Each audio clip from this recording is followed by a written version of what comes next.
بسم اللہ الرحمن الرحیم۔ السلام علیکم دوستو، امید ہے آپ سب خیریت سے ہوں گے۔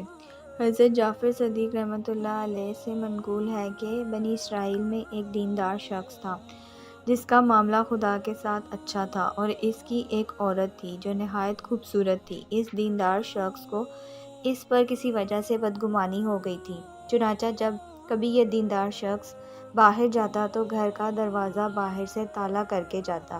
ایک مرتبہ ایسا اتفاق ہوا کہ کسی نوجوان مرد سے اس کی بیوی کی آنکھ لڑ گئی۔ وہ ایک دوسرے سے محبت کرنے لگے، مگر باہمی ملاقات کی بظاہری کوئی صورت نہ تھی۔ عورت نے کسی ذریعے سے باہر کے تالے کی ایک چابی بنوائی اور اس نوجوان کو بھجوا دی۔ اس نوجوان کا اس عورت کے پاس اس کے شوہر کی موجودگی میں آنا جانا شروع ہو گیا۔ رات و دن میں جب کبھی اس کو موقع ملتا وہ دروازے کا تالا کھول کر اس کے پاس آ جاتا۔ عورت کے شوہر کو اس آمد و رفت کے عرصہ دراز تک خبر نہ ہوئی اور یہ سلسلہ جاری رہا۔ اس کا شوہر چونکہ ایک عدل و ظاہر شخص تھا تو اس کو خود تجویز احساس ہوا کہ اس کی عورت اس سے کچھ کنارہ کشی اختیار کرنے لگی ہے، چنانچہ اس نے اسے خرشے سے عورت کو مطلع کر دیا اور کہا کہ مجھے اس وقت اطمینان ہو سکتا ہے جب کہ تو اپنی آفت و عصمت پر خلف اٹھا لے گی۔ عورت اس پر راضی ہو گئی اور کہنے لگی کہ جب آپ کا جی چاہے مجھ سے خلف لے لیجئے۔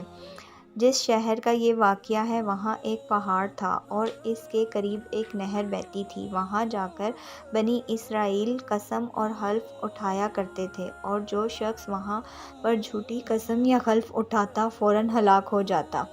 میاں بیوی کے درمیان حلف کی بات چیت کے بعد اس کا آشنا اس کے پاس آیا اور اس نے اس سے اپنے شوہر کی بدگمانی اور پہاڑ پر چل کر قسم کھانے کا قصہ سنایا۔ یہ سن کر وہ نوجوان پریشان ہو گیا کہ اب کیا کیا جائے۔ عورت نے اس کو تسلی دی اور کہا کہ گھبرانے کی کوئی بات نہیں، میں ایسی ترکیب کروں گی کہ سانپ بھی مر جائے گا اور لاٹھی بھی نہ ٹوٹے گی۔ فلاں دن فلاں وقت میں اپنے شوہر کے ساتھ قسم کھانے کے لیے اس پہاڑ پر جاؤں گی، لہٰذا تم بھیس بدل کر اور سواری کا ایک گھوڑا شہر کے باہر پھاٹک پر کھڑے ہو جانا، اور جب تم ہم دونوں میاں بیوی کو آتے دیکھو تو گدھے کو لے کر ہمارے قریب آ جانا۔ میں تمہارے گدھے پر بیٹھ کر پہاڑ تک جانے کے لیے سوار ہوں گی، تو جلدی سے مجھے اٹھا کر گدھے پر سوار کر دینا، پھر دیکھنا کیا ہوتا ہے۔ چنانچہ جب خلف اٹھانے کا دن آیا تو اس دیندار شوہر نے اپنی بیوی سے کہا کہ چلو اس پہاڑ پر چلتے ہیں تاکہ تم وعدے کے مطابق حلف اٹھا کر مجھے مطمئن کر سکو۔ یہ سن کر وہ جلدی سے کپڑے بدلے بغیر چلنے کے لیے تیار ہو گئی اور کہنے لگی کہ میں پیدل پہاڑ پر نہیں جا سکتی۔ شوہر نے کہا چلو شہر کے پھاٹک پر کوئی گدھے والا کھڑا ہوگا، اس کا گدھا کرائے پر لے لیں گے۔ چنانچہ دونوں گھر سے چل دیے۔ جب شہر کے دروازے پر پہنچے تو عورت کا آشنا گدھا لیے ہوئے وہاں موجود تھا۔ اس کو دیکھتے ہی عورت نے آواز دی، او گدھے والے، ہم سے تجویز نفس دھرم دیں گے کیا تم ہمیں اس پہاڑ تک پہنچا دو گے؟ وہ بولا جی ہاں پہنچا دوں گا، اور جلدی سے گدھا لے کر آیا اور عورت کو اپنے ہاتھوں کا سہارا دے کر گدھے پر بٹھایا اور روانہ ہو گئے۔ آگے آگے گدھا جا رہا تھا، پیچھے پیچھے عورت کا شوہر اور گدھے والا چل رہا تھا۔ جب پہاڑ آ گیا اور گدھے سے اترنے کا وقت آیا تو عورت نے اس بہروپیے کو آواز دے کر گدھا پکڑو اور مجھ کو اتار دے۔ وہ آنا بھی نہ پایا تھا کہ عورت خود بخود گدھے سے گر پڑی اور اس طرح گری کہ اس کا سر بہروپیے کے سامنے کھل گیا۔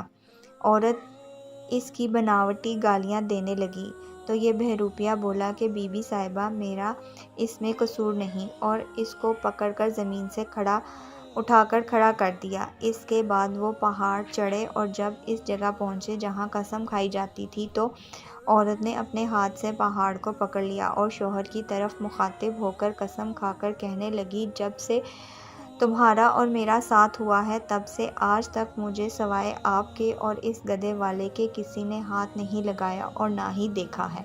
چونکہ یہ قسم ظاہری میں سچی تھی کہ سوائے اس کے شوہر کے اور اس بہروپیے کے کسی تیسرے شخص نے اس کو چھوا نہیں تھا، اس لیے وہ پہاڑ زور زور سے ہلنے لگا اور زمین میں دھس گیا، اور بنی اسرائیل اس کو بھول گئے۔ اس لیے خدا تعالیٰ نے فرمایا، اگرچہ ان کافر مشرکین کی سازشیں ایسی تھیں جن سے پہاڑ بھی اپنی جگہ سے ہل جائے۔